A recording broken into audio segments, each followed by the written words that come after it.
The fact that the Rams defense held Cincinnati to field goal, only 19 points, 1 touchdown, that's good enough to win the game.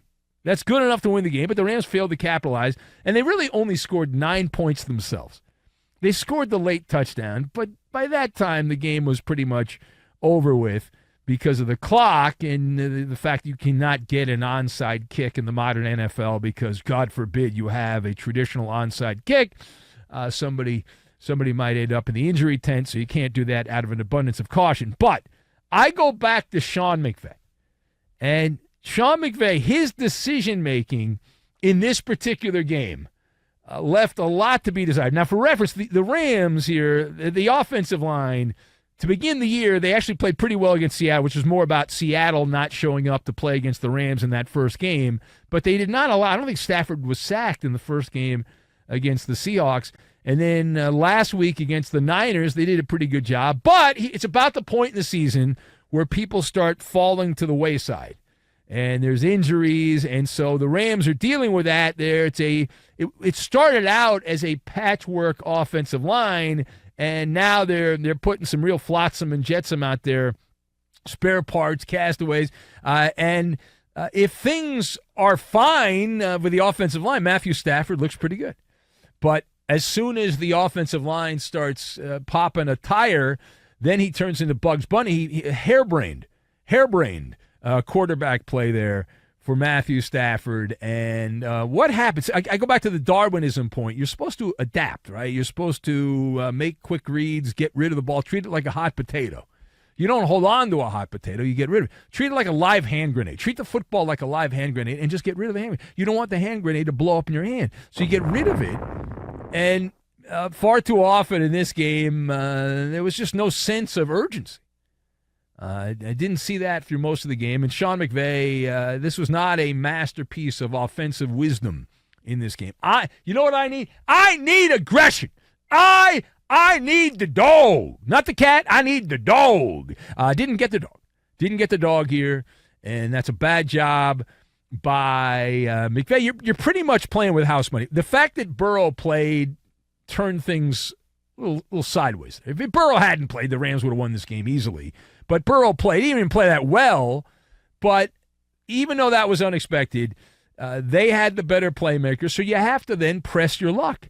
May we recommend a Sean McVay intervention? There's one thing here that McVay, and as he has continued to develop his coaching career, he continues to fall back to a crutch.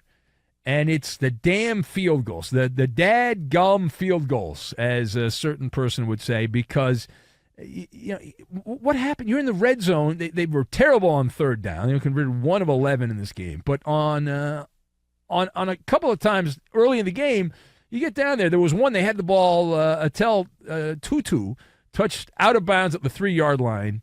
So whatever. But go for it. And you get a sack. I would have gone for it in that situation and said, hey, let's make the Bengals go a gazillion yards and all that. You keep kicking these field goals, and most of the time you're not going – that's not a recipe to succeed on the road kicking a bunch of field goals. Now, turning the page here, the Matthew Stafford story. Take a couple of steps back here. How should the Rams handle Matthew Stafford going forward, knowing what we know about the offensive line, and it's only going to get worse. It's only going to get worse for the Rams. So this is a riddle that we have the answer for. Matthew Stafford, in this game against Cincinnati, he took a turn to the wild side. It was a sack party, threw a couple of egregious interceptions in the game. And so with that as a sign of coming attractions, the first thing the Rams should do when they wake up the morning after the Monday night game is send a good morning text, not to Matthew Stafford.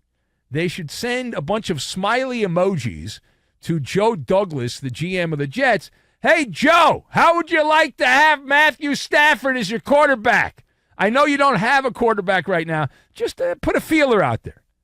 All right, see if you convince the Jets. The Jets are clueless. They don't know what they're doing. They're a bunch of morons, the Jets. And maybe they'd be dumb enough to take Matthew Stafford off your hands And they could sell that to the New York fan and say that Matthew Stafford is the savior. We got a chance now and all that. And I'd be even willing to take that turd burger, the quarterback Zach Wilson from the Jets, if it meant getting something of a higher standard. Listen, the Rams, with this offensive line, unless Stafford has some kind of come-to-Jesus moment, I just sense down the line, like every other game is going to be like this, where he gets sacked a gazillion times and he throws interceptions, because that's what happens if the offensive line is not perfect. The Rams have to adjust. If they're not going to adjust, they might as well get rid of Matthew Stafford, right? And just get rid of him. He's a diminishing asset with this offensive line the way it is, and in theory give the Jets a jolt of caffeine. And maybe the Jets are dumb enough. I don't like draft picks. I'm F them picks guys. But if the Jets want to trade a first-round pick, if they're dumb enough to do that and Rams want to take it, they can either use that or trade that for something else. Now, the last word here. As for the winner's side of the equation, where is Joe Burrow at right now? Well, he's in Ohio. He's in Cincinnati, Ohio. But as far as where is his performance at, if that's the question, watching this game objectively here, if I'm being Benny Brightside, I say work in progress. That's Benny Brightside. If I'm being good talk show host, I'm like, wait a minute, that looked like an imposter. That was a deep fake version of Joe Burrow. That didn't remind me of the Joe Burrow I've seen in the past. What happened to Joe Burrow? Was he kidnapped? Who kidnapped Joe Burrow? Where did Joe Burrow go? Because that guy a guy that played Monday night looked a lot closer to a Zach Wilson type quarterback or a Mac Jones type quarterback than the Joe Burrow I recall. I know the calf's an issue. I get that. But, man, you talk about choppy waters and turbulence there. The Rams are at their peak in average NFL defense. If everything goes right there, I know they have Aaron Donald, but they're an average NFL defense. And they kept the Bengals in check, partly because this was not the high-flying Cincinnati offense. This was a counterfeit version of the Bengals. And Burrow was immobile. That was part of the problem here. And out of an abundance of caution, Cincinnati went with that remedial game plan where you only get one touchdown. That was a Joe Mixon one, but 4 field goals, a missed field goal. Burrow averaged a measly 5.3 yards per pass, completing barely over 50% of his passes. He did have an interception. So he's got way off in the distance to get to where he had been.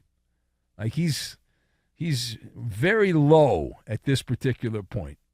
Not good at all. All right, it is the Ben Maller Show as we are just getting started.